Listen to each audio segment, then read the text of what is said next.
അസ്സലാമു അലൈക്കും വറഹ്മത്തുള്ളാഹി. സുബ്ഹാനല്ലാഹ്. അടുത്തിടെ നിരവധി പ്രവചനങ്ങൾ സത്യമായി പുലരുന്നതായി നാം കാണുന്നു. മുസ്ലിങ്ങൾക്കും ക്രിസ്ത്യാനികൾക്കും ദജ്ജാൽ ഏറ്റവും വലിയ ഫിത്നയായിരിക്കും. ദജ്ജാൽ അവരുടെ രക്ഷകനാണ്. ഒരു പഴയ ജൂത റബായിയെക്കുറിച്ചുള്ള ചില വാർത്തകൾ അടുത്തിടെ പ്രചരിക്കുന്നുണ്ട്. അദ്ദേഹം ഇസ്രായേൽ സർക്കാരിനോടും ജൂതന്മാരോടും ദജ്ജാലിന്റെ വരവിനായി തയ്യാറെടുക്കാൻ പറയുന്നു. ഒരു ഇസ്രായേലി റേഡിയോയിൽ അടുത്തിടെ നൽകിയ ഒരു അഭിമുഖത്തിൽ പ്രമുഖ റബായി യാക്കോവ് സിഷോൾസ് പറഞ്ഞു, അടുത്തിടെ അന്തരിച്ച റബായി ഹൈം കനിയേവ്സ്കി തന്നോട് പറഞ്ഞുവെന്ന്. അതായത് അദ്ദേഹം ഇതിനകം ദജ്ജാലുമായി നേരിട്ട് ബന്ധപ്പെട്ടിട്ടുണ്ട് എന്ന്.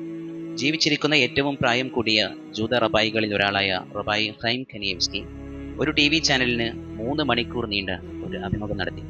അതിൽ ദജ്ജാലിന്റെ വരവിനുള്ള സമയം വളരെ അടുത്താണെന്ന് അദ്ദേഹം അവകാശപ്പെടുന്നുണ്ട്. അദ്ദേഹത്തിന്റെ സ്വന്തം വാക്കുകളിൽ പറഞ്ഞാൽ അദ്ദേഹം ദജ്ജാലുമായി ബന്ധപ്പെട്ടിരുന്നു. അതുകൊണ്ടാണ് ദജ്ജാൽ ഇപ്പോൾ തന്നെ ഇവിടെയുണ്ടെന്ന് അദ്ദേഹം പറയുന്നത്. ഇസ്രായേലിലെ ജൂതന്മാരും പതിറ്റാണ്ടുകളായി ദജ്ജാലിന്റെ വരവിനായി ഒരുങ്ങിക്കൊണ്ടിരിക്കുകയാണ്. മസ്ജിദുൽ അഖ്സ പോലുള്ള പുണ്യ ഇസ്ലാമിക സ്ഥലങ്ങൾ കൈയടക്കാൻ ശ്രമിച്ചുകൊണ്ട് അവർ ഒരുങ്ങുകയാണ്.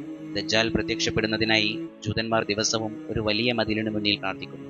പ്രവാചകൻ സല്ലല്ലാഹു അലൈഹി വസല്ലം പറഞ്ഞതായി ഹദീസിലും വിവരിച്ചിട്ടുണ്ട്, നിങ്ങൾ ജൂതന്മാരോട് യുദ്ധം ചെയ്യുന്നതുവരെ അന്ത്യദിനം സംഭവിക്കുകയില്ല.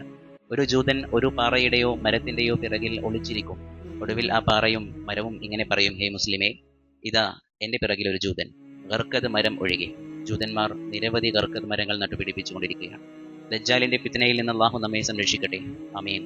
ദജ്ജാലിനെ കുറിച്ച് വിശദമായി ചർച്ച ചെയ്യുന്ന ഇസ്തിഖാമ ഈ വരുന്ന ജൂലൈ 20-ാം തീയതി വൈകുന്നേരം 4:30 കാക്കനാട് പ്രിയദർശിനി ജില്ലാ പഞ്ചായത്ത് ഹാളിൽ വെച്ച് നടക്കുന്നു. ISM കാക്കനാട് മണ്ഡലം ഏവരെയും ഇതിലേക്ക് സ്വാഗതം ചെയ്യുന്നു.